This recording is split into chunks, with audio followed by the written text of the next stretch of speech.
तो दोस्तों इस वीडियो जो हम लोग देखने वाले हैं इंटरमीडिएट एग्जामिनेशन 2022 वालों के लिए 7 फरवरी को जितने भी छात्र बायोलॉजी के एग्जाम देने वाले हैं दोस्तों जीव विज्ञान का आईएससी वालों के लिए बहुत ही इंपॉर्टेंट ये वीडियोज होने वाले हैं दोस्तों। यहाँ से काफ़ी सारे क्वेश्चन आप लोगों के एग्जाम में पूछे जाएंगे और ये सारे क्वेश्चन बिहार बोर्ड के द्वारा जारी ऑफिशियल क्वेश्चन पेपर है, मॉडल सेट क्वेश्चन। इसलिए वीडियो को लास्ट तक जरूर देखिएगा। सारे क्वेश्चन इसी से रहते हैं दोस्तों। आप लोग सिर्फ और सिर्फ 2022 का बना के जाते हो ना, इसलिए आप लोगों को एक भी प्रश्न नहीं मिलता है मॉडल सेट से। आपको पिछले 5 सालों का मॉडल सेट बनाना होगा दोस्तों, जो मैं आप लोग को इस वीडियो के माध्यम से बताने वाला हूं। और साथ में जितने भी वीडियोज आने वाले हैं दोस्तों वो सारे मॉडल सेट पे आधारित रहेंगे, ठीक है। इसलिए वीडियो को शुरू से लेकर लास्ट तक जरूर देखिएगा। एक भी क्वेश्चन को मिस मत कीजिएगा दोस्तों। आप लोग पूरा वीडियो नहीं देखते और बोलते हो कि सर नहीं मिलता है, नहीं मिलता है, इसलिए वीडियो को पूरा देखना है ना। और जो भी छात्र चैनल पर नए हैं, चैनल को सब्सक्राइब करके नहीं रखा है तो चैनल को सब्सक्राइब कर लीजिए, ताकि इसी तरीके से हम लोग जैसे ही न्यू वीडियो लेकर आऊँगा नोटिफिकेशन मिलता रहेगा। तो दोस्तों हम लोग जल्द ही 1 मिलियन सब्सक्राइब पहुंचने वाले हैं। तो जो छात्र अभी तक सब्सक्राइब नहीं किया है सपोर्ट करो दोस्तों, और 1 मिलियन तक जल्दी पहुँचाओ, ताकि आप लोगों के लिए काफ़ी सारे कंटेंट जो है और भी अच्छे अच्छे मैं यहाँ पर पब्लिश कर सकूँ, ठीक है। तो इस वीडियो को लाइक जरूर करना दोस्तों और शेयर भी कर दीजिएगा। चलिए हम लोग क्वेश्चन को देखते हैं दोस्तों।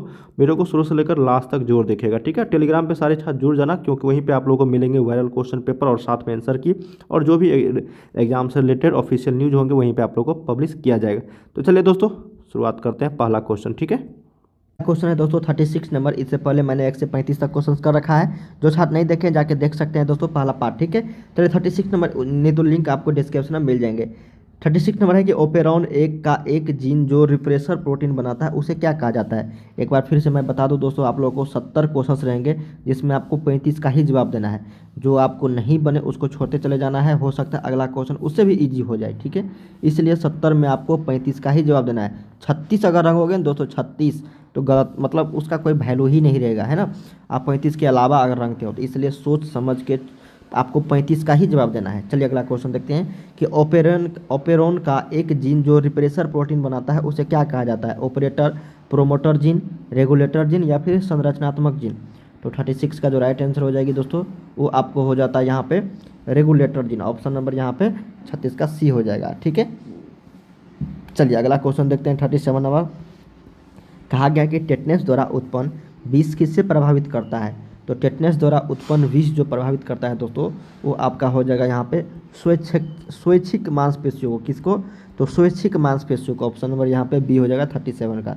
चलिए 38 देखते हैं कि एड्स विषाणु में क्या रहता है। तो एड्स विषाणु में जो रहता है दोस्तों वो आपको यहाँ पे ऑप्शन है कि एक कुंडलिनी आरएनए, द्विकुंडलिनी आरएनए, एक कुंडलिनी डीएनए या फिर द्विकुंडलिनी डीएनए। तो एड्स विषाणु में जो रहता है दोस्तों वो आपको रहता है एक kundalini RNA. Option number single strand RNA, ठीक है।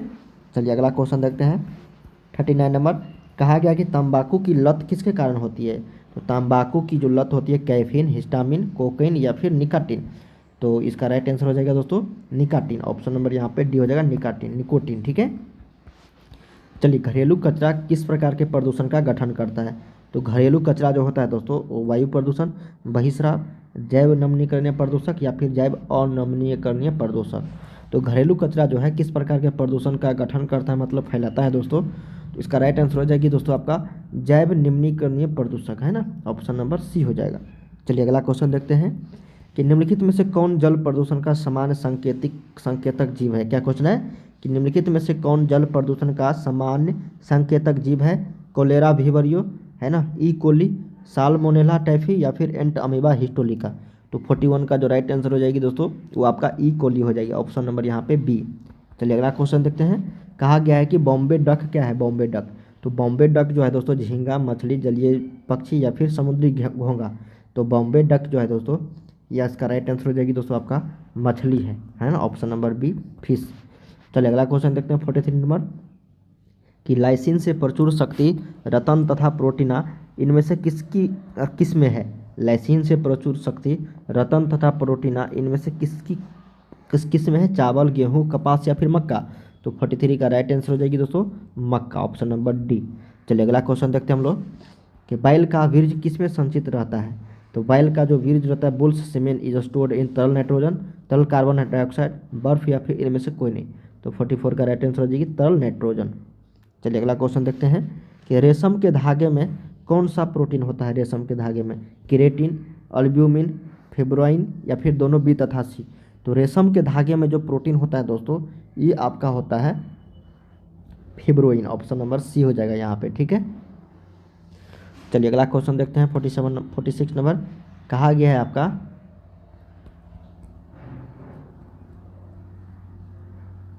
कि लेडिग कोशिकाएं क्या स्रावित करती है ना, Leydig cells secrete testosterone, progesterone, oestrogens या फिर कॉर्टिकोस्टेरोन। तो लेडिग कोशिकाएं जो स्रावित करती है दोस्तों, ये आपका करता है टेस्टोस्टेरोन, ठीक है। ऑप्शन नंबर यहाँ पे ए हो जाएगा। चलिए अगला क्वेश्चन देखते हैं कि मुखी गर्भ निरोधक निम्नलिखित में से किस संयोजन का बना होता है। मुखी गर्भ निरोधक निम्नलिखित में से किस संयोजन का बना होता है। तो 47 का राइट आंसर हो जाएगी दोस्तों आपका एस्ट्रोजेन तथा प्रोजेस्टेरॉन। किससे? एस्ट्रोजेन तथा प्रोजेस्टेरॉन, ऑप्शन नंबर बी यहाँ पे हो जाएगा। चलिए अगला क्वेश्चन देखते हैं 48 नंबर। कहा गया है कि डीएनए प्रतिकरण के दौरान लैंगिक स्ट्रैंड का निर्माण कैसे होता है। डीएनए प्रतिकरण के दौरान लैंगिक स्ट्रैंड का जो निर्माण होता है दोस्तों, वो आपको यहाँ पे बताना है। तो ऑप्शन नंबर यहाँ पे सी हो जाएगा, छोटे खंडों में। किसमें? तो छोटे खंडों में। चलिए अगला क्वेश्चन देखते हैं हम लोग कि फ्रेम विस्थापन उत्परिवर्तन कब होता है। तो फ्रेम विस्थापन उत्परिवर्तन जो होता है जब बेस का विलोपन या निवेशन होता है, जब बेस का निवेशन होता है, जब बेस का विलोपन होता है, या फिर जब फॉस्फेट जुड़ता है। तो 49 का जो करेक्ट आंसर हो जाएगी दोस्तों, जब बेस का विलोपन या फिर निवेशन होता है। ऑप्शन नंबर यहाँ पे ए हो जाएगा। चलिए 50 नंबर देखते हैं। कहा गया है कि बोबल परिकल्पना किसके द्वारा प्रस्तावित की गई। बोबल परिकल्पना, तो बोबल परिकल्पना जो प्रस्तावित की गई दोस्तों, ये किया गया किर्क के, है ना, किर्क के द्वारा। ऑप्शन नंबर ए हो जाएगा। चलिए अगला क्वेश्चन देखते हैं कि आरबीसी के पतन का कारण कौन है। तो आरबीसी के पतन का जो कारण है दोस्तों, आर्सेनिक यौगिक, हाइड्रोकार्बन्स, अमोनिया, फिर सल्फर यौगिक। तो आरबीसी के जो पतन का कारण है दोस्तों, ये आपका हो जाएगा यहाँ पे आर्सेनिक यौगिक। तो ऑप्शन नंबर यहाँ पे ए राइट हो जाएगा। चलिए अगला क्वेश्चन देखते हैं कि जल प्रस्फुटन किससे बनता है। जल प्रस्फुटन, तो जल प्रस्फुटन जो बनता है दोस्तों, इसका राइट आंसर हो जाएगी दोस्तों आपका प्लैंकटोनिक शैवाल से। किससे? तो प्लैंकटोनिक शैवाल से। Option number A planktonic algae. चलिए अगला क्वेश्चन देखते हैं कि मिट्टी का निर्माण किस प्रक्रिया से होता है। तो मिट्टी का निर्माण जो होता है दोस्तों, गलन, अपक्षय, मृदा जनन या फिर दोनों बी तथा सी। तो 53 का राइट आंसर हो जाएगी अपक्षय और मृदा जनन दोनों से। तो दोनों बी तथा सी यहाँ पे राइट आंसर हो जाएगी। 53 का डी। 54 है कि जलोद्भिद की क्या विशेषता है। जलकुंभी, जिसको हम लोग बोलते हैं जलोद्भिद की एक विशेषता है तैरते हुए पत्ते, एरेनकाइमा, डूबे हुए पत्ते या फिर अच्छी तरह से विकसित फ्लोएम। तो 54 का जो राइट आंसर हो जाएगी दोस्तों, वो एरेनकाइमा। ऑप्शन नंबर यहाँ पे बी करेक्ट हो जाएगी। चलिए 55 देखते हैं। कहा गया है कि फफूंद हाइफी अंतरकोशिकीय किस में रहते हैं। फफूंद क्या है क्वेश्चन, कि फफूंद हाइफी अंतरकोशिकीय किस में रहते हैं दोस्तों। एक्टोमाइकोराइजा में, VAM में, एंडोमाइकोराइजा में, या फिर इनमें से कोई नहीं। तो 55 का जो राइट आंसर हो जाएगा दोस्तों, ये आपका सी हो जाएगा, एंडोमाइकोराइजा में। Option number C. चलिए अगला क्वेश्चन देखते हैं। कहा गया है कि प्लियोट्रोफी जीन कैसा लक्षण प्रारूप दर्शाता है। प्लियोट्रोफी जीन कैसा लक्षण प्रारूप दर्शाता है। विभिन्न जीन प्रारूप, विभिन्न लक्षण प्रारूप, एक जीन प्रारूप या फिर एक लक्षण प्रारूप। तो 56 का करेक्ट आंसर है दोस्तों ऑप्शन नंबर बी, विभिन्न लक्षण प्रारूप। चलिए अगला क्वेश्चन देखते हैं कि निम्नलिखित में से दो जीनों के लिए विषम युग्म नजीक जीव कैसा होगा। निम्नलिखित में से दो जीनों के लिए विषम युग्म नजीक जीव जो है, ये आपको से पूछा गया। तो 57 का राइट आंसर डी हो जाएगा, RRYY, ठीक है। बड़ा आर, छोटा आर, बड़ा वाई और छोटा वाई। चलिए अगला क्वेश्चन देखते हैं 58 नंबर। कहा गया कि निम्न में से कौन सा भारत का राष्ट्रीय जलीय पशु है। तो जलीय पशु के बारे में है नदी डॉल्फिन, है ना, नदी में डॉल्फिन। ऑप्शन नंबर यहाँ पे ए हो जाएगा 58 का। चलिए अगला क्वेश्चन देखते हैं दोस्तों। कहा गया है 59 नंबर कि क्या कहा गया है कि इन सीटू संरक्षण के अंतर्गत कौन सा शामिल नहीं है। तो इन सीटू संरक्षण के अंतर्गत जो है दोस्तों, इन सीटू कंजर्वेशन के अंतर्गत कौन सा शामिल नहीं है। तो वो आपका राइट आंसर हो जाएगी 59 का जीव मंडल संरक्षण क्षेत्र, है ना।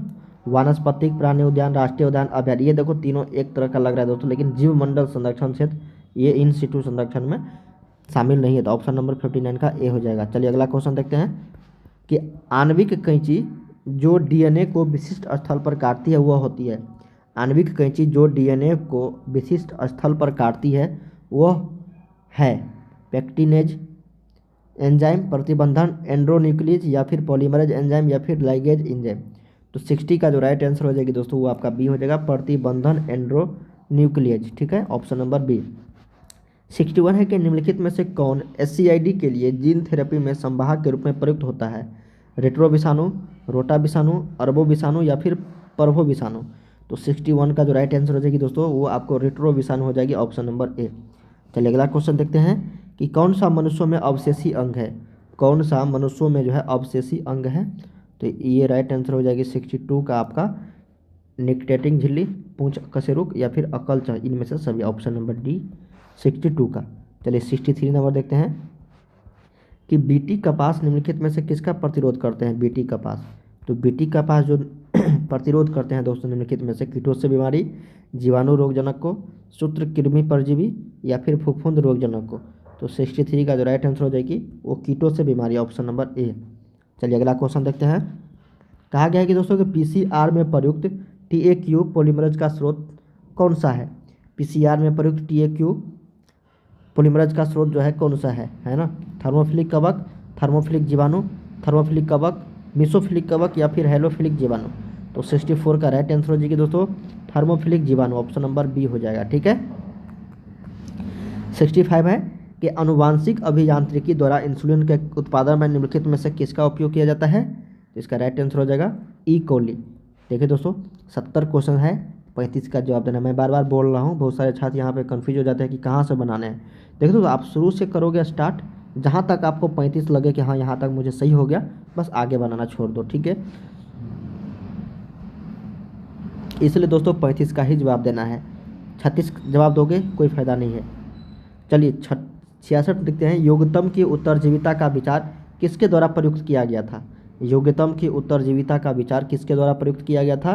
चार्ल्स डार्विन, ह्यूगो ड्यूवेरिज, हर्बर्ट स्पेंसर या फिर लामार्क? तो 66 का जो राइट आंसर हो जाएगा दोस्तों Herbert Spencer, option number C. चलिए अगला क्वेश्चन देखते हैं हम लोग। कहा गया है कि निम्नलिखित में से किसका उपयोग हरित खाद या फिर जैव उर्वरक के रूप में किया जाता है? निम्नलिखित में से किसका उपयोग हरित खाद या फिर जैव उर्वरक के रूप में किया जाता है? चावल, मक्का, जई या फिर ढैंचा? तो 67 का राइट आंसर हो जाएगी दोस्तों ढैंचा, ऑप्शन नंबर डी।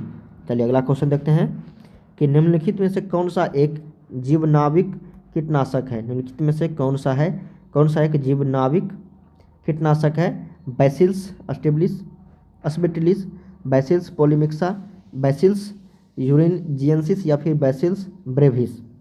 तो 68 का जो राइट आंसर हो जाएगा दोस्तों वो आपका हो जाएगा बैसिल्स थुरिनजिएंसिस। ठीक है, ऑप्शन नंबर सी हो जाएगा। Which of the following microbial insecticide? ठीक है, जीवाणुविक कीटनाशक है। चलिए अगला क्वेश्चन देखते हैं। कहा गया है कि निम्नलिखित में से कौन होमो सेपियंस का प्रत्यक्ष पूर्वज है? तो पूर्वज की बात अगर करें दोस्तों तो यहाँ पर राइट आंसर हो जाएगा होमो इरेक्टस, है ना, होमो इरेक्टस, ऑप्शन नंबर बी। चलिए लास्ट क्वेश्चन देखते हैं 70 नंबर। कहा गया है कि वाहित मल जल के प्राथमिक उपचार में निम्नलिखित में से कौन सा कदम शामिल है? वायवीय जीवाणुविक गतिविधि, निस्संयन तथा अवसादन, अवायवीय जीवाणुविक गतिविधि, है ना, या फिर अवमल पाचन? तो 70 का राइट आंसर हो जाएगी बी, निस्संयन तथा अवसादन, ऑप्शन नंबर बी यहाँ पे करेक्ट हो जाएगी। तो दोस्तों हम लोगों ने यहाँ पे टोटल 70 क्वेश्चंस कर लिए हैं, जिसमें आपको 35 का ही जवाब देना था। आप आसानी से 35 का जवाब कर लेंगे दोस्तों, मुझे उम्मीद है। इसी तरीके के काफ़ी सारे आने वाले हैं सेट, चैनल को सब्सक्राइब कर लीजिएगा आगे के वीडियोज़ को पाने के लिए।